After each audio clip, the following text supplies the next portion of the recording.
Today, we have a special blessing here today.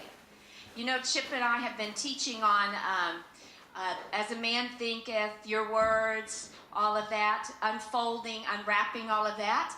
And so I got blessed. My dear friend Melody Bateman, who's sitting over there, and Miss Pam. Would you guys stand up, please, so I can honor you? Wonderful ladies. These two ladies in the community of Collinsville do more for the city of Collinsville than you know, and they are a blessing. So let's give them a hand. Let's give them a hand. Thank you. Thank you. But in that process, Miss Melody hooked me up with this wonderful man and woman of God, and I'm so thankful for God's ordained meeting.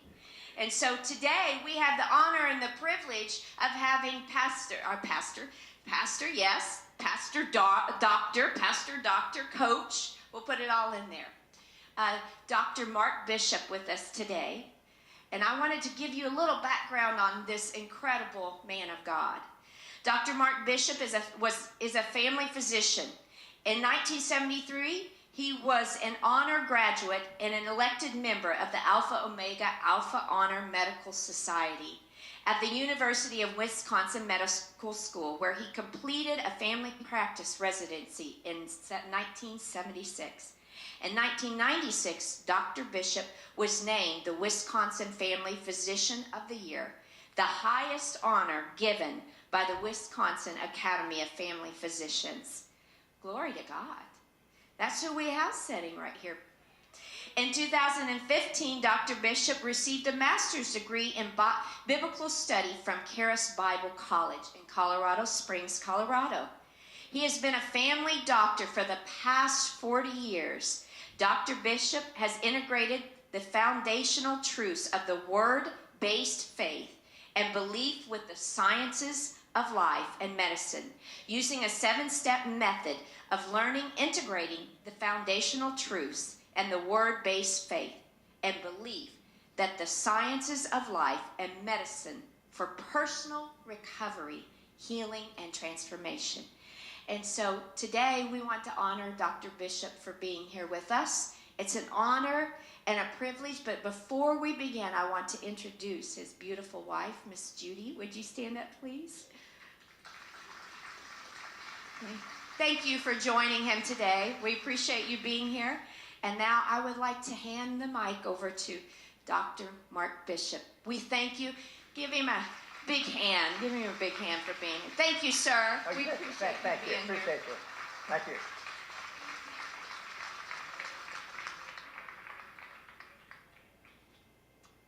Thank you so much. What a blessing for us to be here, man. This is really nice. Met so many wonderful people and look forward to sharing with you today. And my wife kept asking me all week, well, what are you going to talk about? And I said, I don't know. And she was asking me that right in the front door this morning. And I said, I don't know. And I didn't know. Because what I have to say, I can say it, from, and I do say it a lot of times from an academic standpoint and from an intellectual standpoint.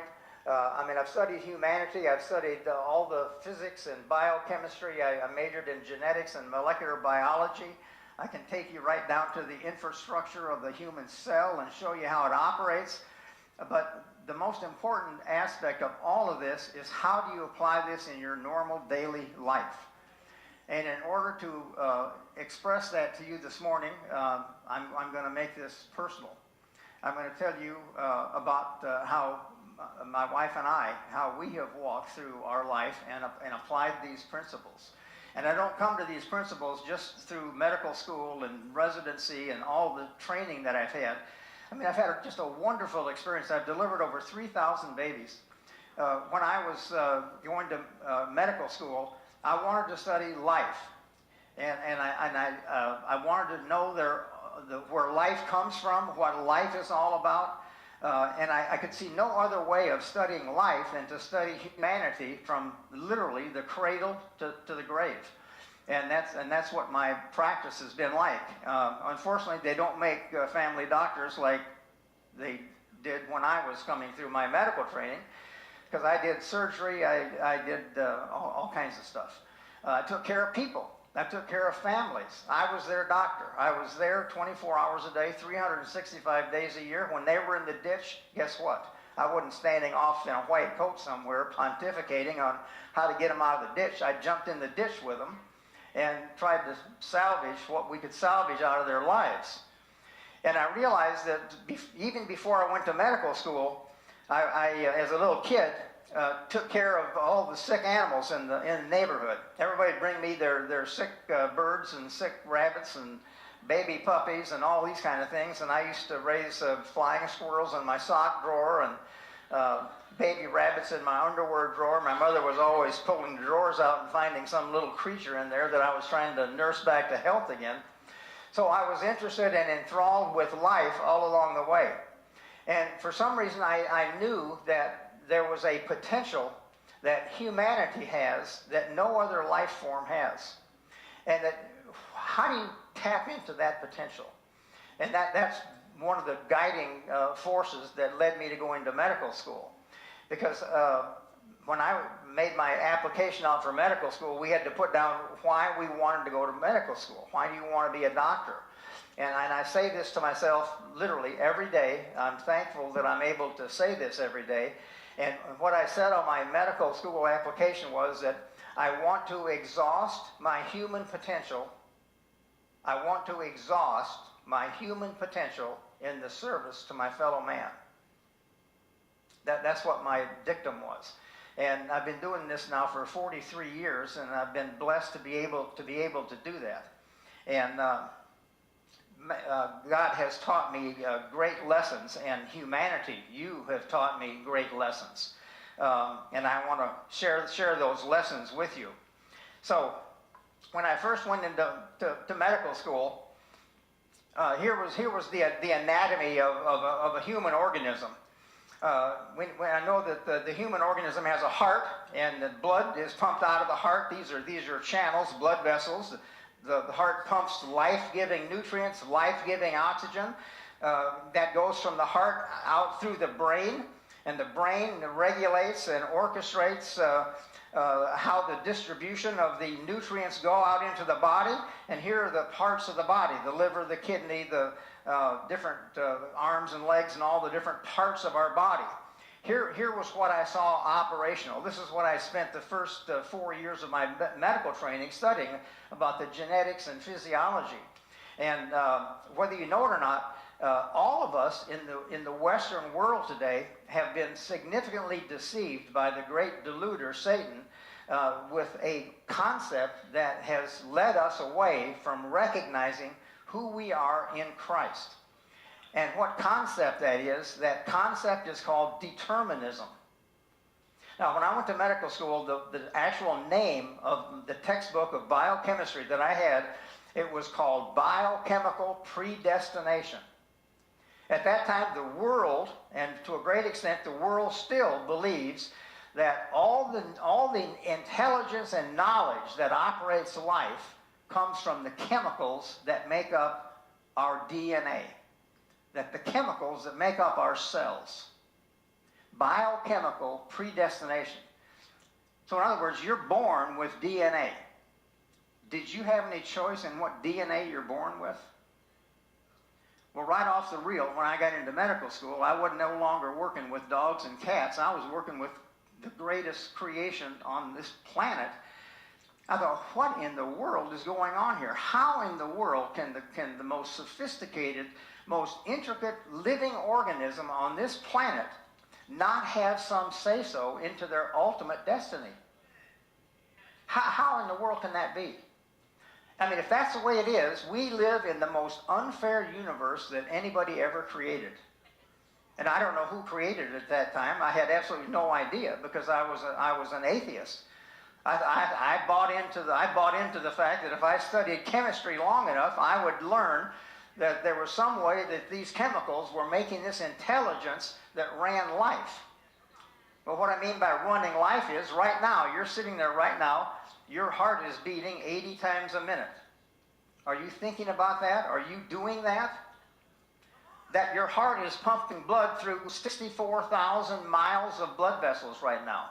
Every time your heart beats, it pumps blood through 64,000 miles of blood vessels, carrying oxygen and nutrients. Right now, your body is producing 10 million new cells every second. You're losing 10 million cells, you're gaining 10 million cells every single second. Every single cell, 100 trillion cells in your body right now are undergoing 150,000 chemical reactions to keep you alive. Now, who in the world's doing that? Are you? No, we're sitting here not even thinking about it. It isn't us that's doing that. So who in Sam Hill is doing this anyway? And when I started studying biochemistry, I started looking at these molecules and thinking, all of the intelligence that operates this universe, I can't believe that it's all coming from an atom. Here is a simple hydrogen atom. Hydrogen is the most prevalent atom in our universe. The most prevalent. It's made up of a proton and an electron. This is the simplest form of matter in the universe, is a hydrogen atom. And when I went to Bible college, I asked God, I said, God, you have got to show me how in the world this whole thing is orchestrated and how this all works together. And I'm looking for Jeremiah 33:3.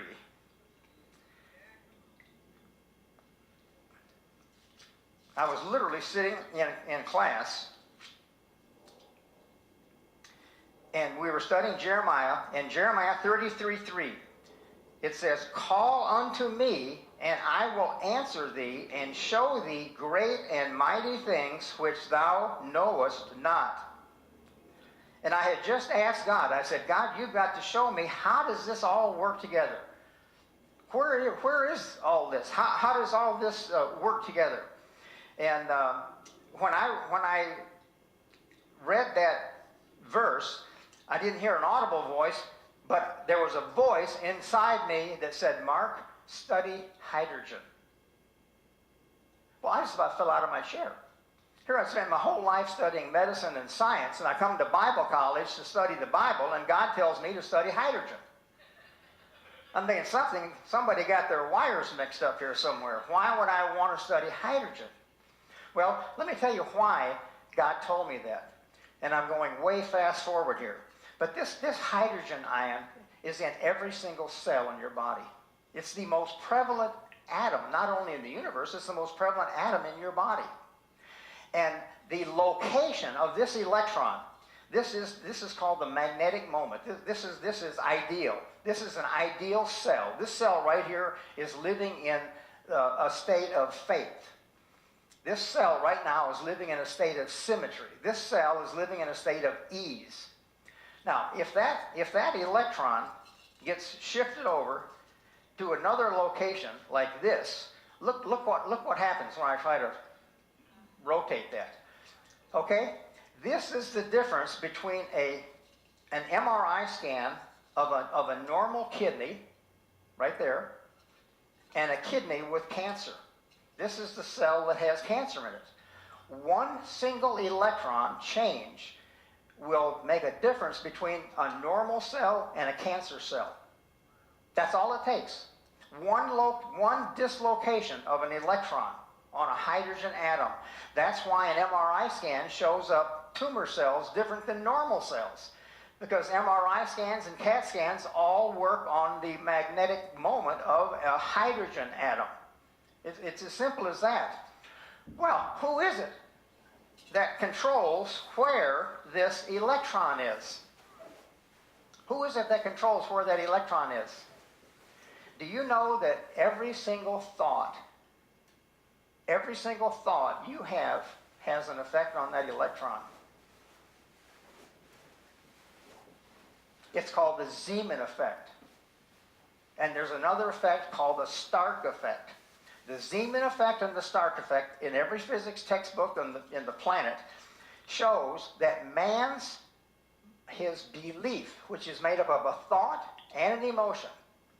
Our belief makes an electrical change in that electron and a magnetic change in that electron. We can literally think ourselves and believe ourselves out of health into a state of unhealth. This is this right here. That's the difference between a person having cancer and a person living in normalcy. That is the difference. Okay, so what does that tell you about your power as a living human being who is guided by God's Word that tells us and teaches us and shows us what we should believe? When our beliefs match up with God's Word, we're in this state right here. When we're out of that state, that's what happens, and this is sick. This is sickness right here. Now, on the handout that I gave you this morning, I wanted you to just occasionally glance at that today, because the actual title of my talk today is "The Tale of Two Trees." And I just took one simple chemical, cholesterol. And I picked cholesterol because everybody in the world hates cholesterol. And I'm going to show you on this diagram that it isn't cholesterol that we ought to be hating. Because if you take cholesterol, I've got it at the top of the chart there, cholesterol is converted in every cell that it's taken into, converted to a base chemical called pregnenolone. That's a base chemical. So we got cholesterol, we got pregnenolone. Now, what happens to pregnenolone? Pregnenolone gets converted down one of two metabolic pathways. If you look on the right side of the chart, if you're in a state of stress, and if you're in a state of fear, you're thinking, I'm no good. I'll never match up. I'm guilty. I'm filled with shame. I'm not good enough for God. I'm not good enough for anybody. I'll never match up. I'll never be a success. That is what I mean by stress. When we are living under a state of stress, we produce 1,500 biochemical amines, cytokines, and neurotransmitters that lead to the production of cortisol, epinephrine, norepinephrine, dopamine, insulin. And if you look at on the physiological effects of those things all increase your heart rate, increase your blood pressure, increase your systemic vascular resistance, which is the heart blood pressure, decreases your kidney blood flow, decreases your cardiac output, so it decreases the amount of blood your heart pumps out. It decreases your T lymphocytes, which are the cells in the body that fight cancer and viruses and bacterial infections. It decreases the antibody production in your body. It decreases your thyroid hormone output. It increases the coagulation in your body, so it makes you more susceptible to developing blood clots, which cause strokes and heart attacks and pulmonary emboli. It decreases your pulmonary function test. It increases insulin, it increases weight, it increases diabetes, and it increases obesity. Now, just look at our world today. Just look at this one side of the chart. How is our world today characterized? I mean, as a medical doctor, our world today is characterized by this side of the chart. And that side of the chart occurs, cholesterol's not the enemy, pregnenolone's not the enemy, it's what state we're living in. If we're living in a state of fear, and if we're living in a belief of fear, and a belief of shame and guilt, all of these things that are resulting in stress lead to a state of dis-ease. Not only does that put the human organism into a state of disease, but it also puts us in a state that we literally repel God's grace from coming into our life. We literally repel God's grace coming into our life. Now look at the other side. The other side that takes pregnenolone, if you're living under a state of faith, faith doesn't produce cortisol. If you're living under a state of faith, that's love and joy and peace and patience, all the fruits of the Spirit, the body produces out of pregnenolone DHEA, which produces growth hormone. It produces repair of cells, regeneration of cells, a restoration of the body, serotonin, which is the most potent antidepressant, endorphins, which are 10 times stronger than morphine as pain relievers, enkephalins, which are pain relievers, dopamine, which gives us a sense of well-being and a state of ease, and it has the exact opposite physiological effects as all of these things over here on the right side of the chart. So we're either living under a state of fear, or humans are living under a state of faith. Now, it's not only humans, that's you and I. We are living under one of these sides right here. Now, if you take this all the way back to the Garden of Eden, what this amounts to is that this side of the equation is based on fear. The first element of fear that comes into our life is the fear of failure. We all have our greatest fear is that we're going to fail and that we're defective in some way. We're going to be rejected. Those are the two sources of fear. Those occurred under the tree in the Garden of Eden that gave us the knowledge of good and evil. Before Adam and Eve got that knowledge of good and evil, they didn't know what the difference between good and evil. As soon as they ate of that tree, they were able to look at themselves and see that they were evil as human beings because they rebelled against God. That put them in a state of fear, and that created the roadway to their disease and death. And God told them not to do that, because if you do that, you're going to die. He knew that He didn't make mankind to live under stress continually. Now, you and I, if a Greyhound bus is coming at us, we have to initiate our stress response to jump out of the way. But if you're living your life so that you've got a Greyhound bus chasing you down the highway and you can't get off the highway, that's what I mean by disease producing. I mean, people that develop rheumatoid arthritis, multiple sclerosis, all the autoimmune diseases, all the degenerative diseases, they live under a constant state of stress. And over a period of a lifetime, over a period of months and years, these 1,500 bioactive chemicals that are produced by stress literally tear away at the cells in your body. They tear away at the joints. I mean, I've done arthroscopic surgery where you look into a joint that has severe degenerative arthritis and rheumatoid arthritis in it. I mean, these joints are all crippled up. They're all mangled. Why? Did the person have a lifestyle that was so severe that it mangled them? No. They didn't live that bad a life, but they were constantly under a state of stress. They were constantly under the law. They were constantly under judgment from their own conscience. God did not meant for man to live that way. God wants us to live under the faith side, and this is the other tree in the Garden of Eden. This is the tree of life. This tree over here, the tree of the law, that's based on your righteousness. If you stand before God based on your righteousness, you tell me you're not going to be under stress. Because I look over this audience here and I see a lot of human beings, which means I don't see anybody out there that's righteous in and of themselves. We can't be righteous by ourselves. But see, God gave us a solution to that. He gave us the gift of accepting the righteousness of Christ. When you're living under a state of faith, you're not standing before God based on your works or your righteousness. You're standing before God based on the righteousness of Christ. And Satan's going to try to accuse you. Well, what do you mean? You're not righteous. You can't stand before God with a straight face. You need to be down on the ground like a lizard or a worm wallowing around in the dirt.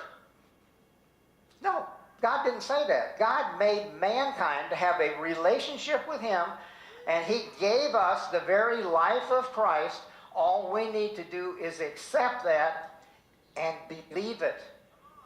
You have to believe that. I can't tell you how many times I have had patients that have had cancer. They've got here's their electron. I mean, it's really screwed up. Now, I don't have to go very far.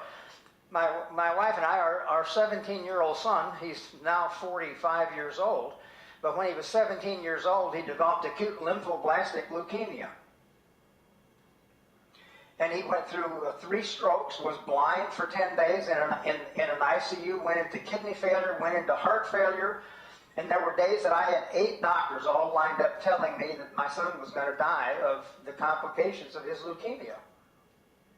And I let that go right over the top of my head. I never even considered the fact that Brad was going to die. Never even entertained it. And they told me, Mark, you better go in there and tell Brad. I mean, Brad, he doesn't realize the significance of what he's living in. He's living in a state of denial.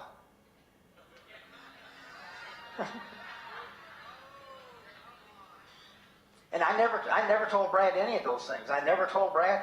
If I'd have told Brad that, he never would have become a mechanical engineer and been a design engineer for Harley Davidson for 25 years. He was supposed to go through these 3 strokes that he had and never make it in college, and never have the intellectual fortitude to become an engineer, which is a pretty complex thing. But I didn't tell him that because I didn't want him to start believing that. If he started believing that, that's what he was going to be. He'd be crippled all the rest of his life. And I see that all the time. And I sit at people's bedside all the time that have cancer. And every time I go in and I sit down and I talk to somebody that has cancer, one of their first questions is, Dr. Bishop, do you think I'm going to live? I said, let me tell you something about Dr. Bishop. If I didn't think you were going to live, I wouldn't be wasting my time sitting here talking to you by your bedside. Well, of course you're going to live. God has endowed you with the capability here. There's something here within you that when this is released, this activates your full human potential. And what is that? So I began to surmise in my own mind, well, I know a lot about the nature of man. I know a lot about the physics and the chemistry of man. And let's just take oxygen. Every one of us need oxygen to live. If you take the oxygen out of this room right here, every single human being will die. We need that to live. And I saw whatever is up here, if we don't have that, we're going to die. Because I saw people dying and there wasn't a thing I could do about it. And I don't know if you can realize how frustrating that is. So I looked at oxygen. Okay, so what are the characteristics of oxygen?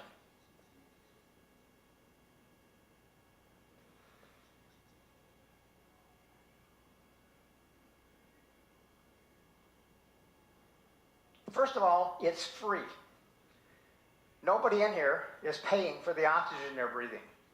So as a quantitating, trying to figure out what is this that mankind is missing. Comparing it to what our physical body needs. Our physical body needs something that's free. It's equally available to all. And it's simple. It's in 21% in our atmosphere. We're surrounded by it. You don't have to think about it. You don't have to compute it. It's just built into our universe. So whatever we need for our physical body, those characteristics, we must have to have those characteristics for our whole body to live. And that's when I began to realize that man is not just a body and a soul. Man is also a spirit. And if you don't consider all aspects of mankind, you can't take care of that living organism. Because there's an intricate interplay between our spirit, our body, and our soul. And if you neglect, like I did, and like most of medicine does, and certainly at the time that I was going to training, almost all of medicine was rejecting the fact that humans have a spirit. It's not objective. You can't see it. And that's why science didn't study it at that time, because you couldn't see it. Science only studies things they can see. It's not science's fault. That's just the dictum of science. If you can't see it, it's not out of the realm of science. But that doesn't mean it doesn't exist. So I started thinking, okay, this thing has to be free. It has to be equally available to all. If you want it to be fair, and I was assuming we live in a fair universe. I mean, anything that's lasted as long as our universe has lasted, it's got to be fair. I don't know anything that lasts over a long period of time that's unfair. Somewhere along the way it crashes if it's not fair. So it has to be fair, and it has to be simple. So what else? What other characteristics are there? Well, Sir William Osler, he's the father of modern medicine. He said to physicians as he was training them, he said, listen to your patient. They're trying to tell you what's wrong with them.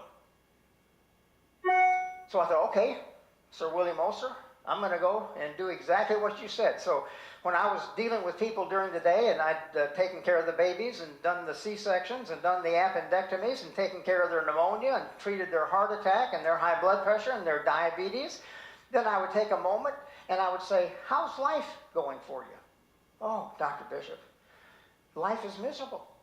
I said, what do you mean life is miserable? I don't want to live. You don't want to live? No, it shocked me to no end. I can't believe how naive I was as to the state of the nature of man. Man was hurting. And the more I looked at man, the more I began to realize that in the pursuit of what it is that man is looking for, we literally kill ourselves. If we can't find it within ourselves, we start looking to the outside. And we find it in work. Workaholism kills people. Alcoholism kills people. Pornography kills people. All of these things are ways of filling this void that mankind has. So what is it that's in that void? So I'm going to take Sir William Osler's dictum, and I'm going to go to the bedside, and I'm going to spend hours. I spent 2 years meeting with patients after office hours, categorizing what it was that was missing in their lives. And after 2 years, I had a drawer filled with essays. Everybody made the exact same conclusion of what was missing in their life.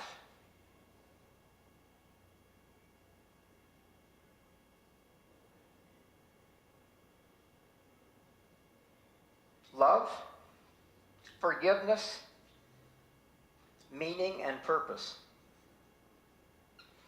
Dr. Bishop, I don't have anybody in my life that loves me.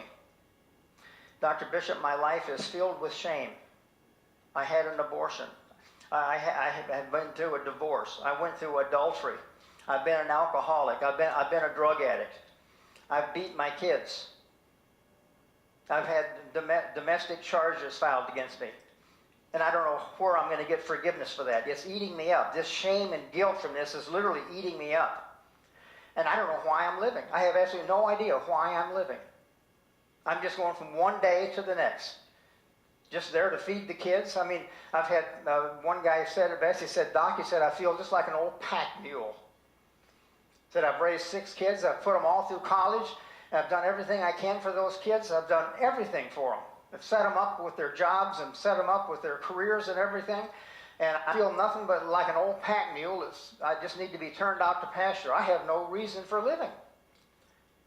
He was great at setting his family up, but see, he avoided setting himself up. He didn't answer his own personal inner need, and that was for love and forgiveness and meaning and purpose in life. So there was the criteria that I was looking for, and I literally went back to the bookstore at the university, and I started buying books off the shelf of things that I hadn't studied, like archaeology and history of world civilizations and things that had to do with humanity. Things that had to do with people that I hadn't studied about. So I started reading all of these things. And every single academic discipline that I looked into came to the exact same conclusion. The greatest need that mankind has is to love and be loved. And every time I read that in a page, I was just beside myself. I was so excited to turn the page to find out where you found it. And nobody had the answer to it. Everybody identified what was missing. That was missing, but nobody told me where it was. And I was racking my brain. I mean, I was looking into all kinds of things. Everything from transcendental meditation to psychology to the weirdest things in the world. Everybody had some solution to that, but it didn't pan out. Any of those things that I looked into didn't pan out. Until one night I was in the emergency room taking care of a guy with a heart attack, and his young pastor was there with him. And I had delivered a baby for this pastor and his wife. And this pastor said, "Mark, you look like you're perplexed. Can I talk to you after we get through here?" I thought, talk to me? I mean, I hadn't been to inside a church for 15 years, and when I ever did go, it was only on Easter and Christmas anyway. So just did our family duty. So there was no room for God in our lives. I mean, we did all the right moral and ethical things. My dad was a doctor. He was a very upstanding, wonderful man, wonderful as he could be in the absence of God in his life. And that's the way we were. That's the way we were raised. If you couldn't come up with it yourself, well, then you were at the end of your line. And there were multiple times that I found myself at the end of my line. Well, where do you go as a human being when you're at the end of your line? Is there another line out there that you can grab a hold of? So this pastor, he said, "Mark," he said, "you look perplexed." And I said, "Yeah, I am." I said, "Steve, I've studied life all my life, literally all my life. And I've got wonderful degrees, wonderful academics." And I said, "There's not one form of life on planet Earth that willfully destroys itself other than mankind. There isn't. You can study all the zoology, botany, all the microbiology. You can study it all. I have. There's not one living organism on planet Earth that willfully destroys itself other than humans." Can you imagine that? Now, what kind of a universe is that? What is it that we're missing? And I said, "Well, I know what we're missing, Steve. We're missing love, forgiveness, and meaning and purpose." And I said, "I don't know where the answer to that is, and I'm sure you don't either." And I went to shake his hand and leave. He said, "But wait a minute." And he pulled a little pocket Bible out of his pocket, and he said, "Look at here, Mark, 1 John 4:8. God is love." I looked him square in the eye, and I said, "I'll be damned." And he looked me right back and said, "Yes, you will." I didn't even know what I said. I said, "You mean to tell me that that humans have a need for God in their life?" He said, "Yeah, humans have a need for God in their life, just like humans have a need for oxygen in their life. I can tell you right now, if you don't take B12 into your body, you won't repair your DNA, and your DNA will die. You need B12 too. You need B12. There's a lot of things that you need in your life, and one of those things is that we need love.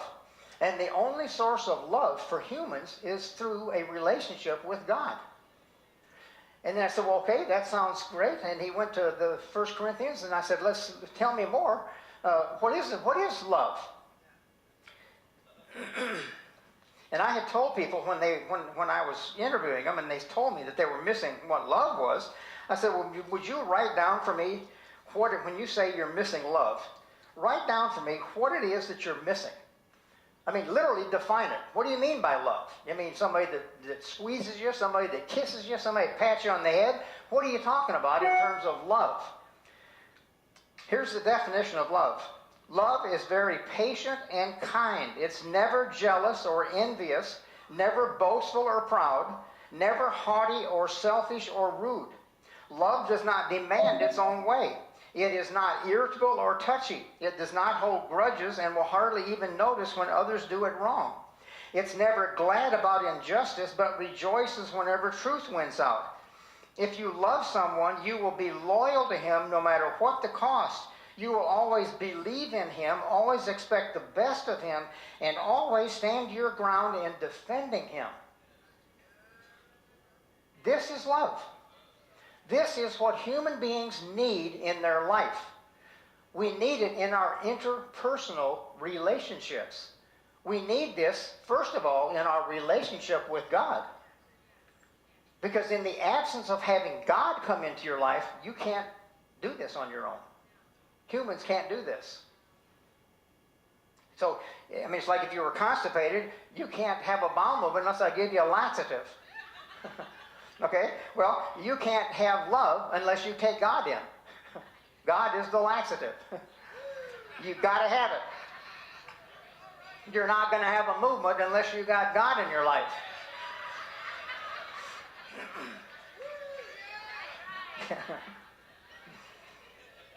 It's the basis of our interpersonal relationships. And the first patient I had, the first weekend when I got out of my medical training, I had a young girl that I was taking care of in the emergency room, 36-year-old gal that came in. She went through 12 units of blood that weekend, was in and out of shock, hemorrhagic shock, 3 or 4 times, almost died due to a bleeding ulcer. And after it was all over with, I asked her, I said, what in the world would cause a bleeding ulcer that would almost kill you at 36 years of age? You're in good health otherwise. What is it that would kill you? What is it that would do that? And she went to tell me how much strife and discord and resentment and anger that was going on in the interpersonal relationships in her life and in her family. I said, you mean to tell me that the relationships that you have in your family is what ate that hole in your stomach and through that gastric artery? Yeah, that's what did it. It's those interpersonal relationships. And when those interpersonal relationships aren't right, you're living in stress. When those interpersonal relationships are right, you're living under this side of the tree. You're living under a state of ease. So after Pastor Steve told me about this, I asked, well, what about forgiveness? Of course, he told me the gospel. First time in my life I ever heard the gospel of Christ. I said, you got to be kidding me. Here's love, here's forgiveness, and meaning and purpose in life. We're living this physical life to obtain eternal life. No matter what we ever do or don't accomplish in this physical life is superfluous, to be honest with you. I mean, you're hearing that from somebody who spent hundreds of thousands of hours studying to obtain physical success in academics, and I'm telling you, it's all for naught. It doesn't give me meaning and purpose in life. Meaning and purpose in life is to have the security that I have eternal life. Well, then Pastor Steve said, well, Mark, do you want that for yourself? I said, well, my goodness, I said, anybody'd be stupid not to take that. I mean, it's free. I'm all for free. I said, yeah, I want that. So I accepted. That was the night I became a Christian.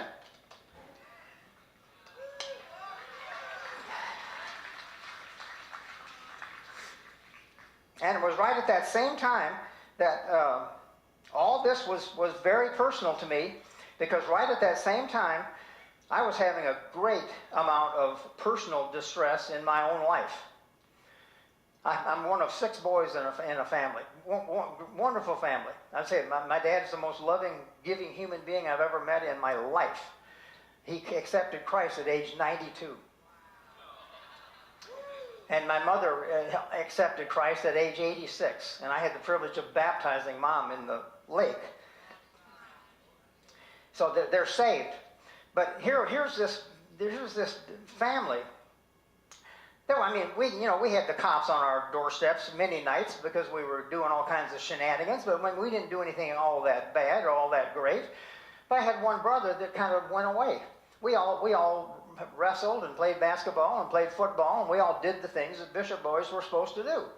Well, he kind of drifted away from that when he got into high school. He started tampering around with drugs and got involved with some other sinful things, and he became severely despondent and depressed. And this is his little brother. This is my little brother that I used to comb his hair. I used to love to comb his hair because he had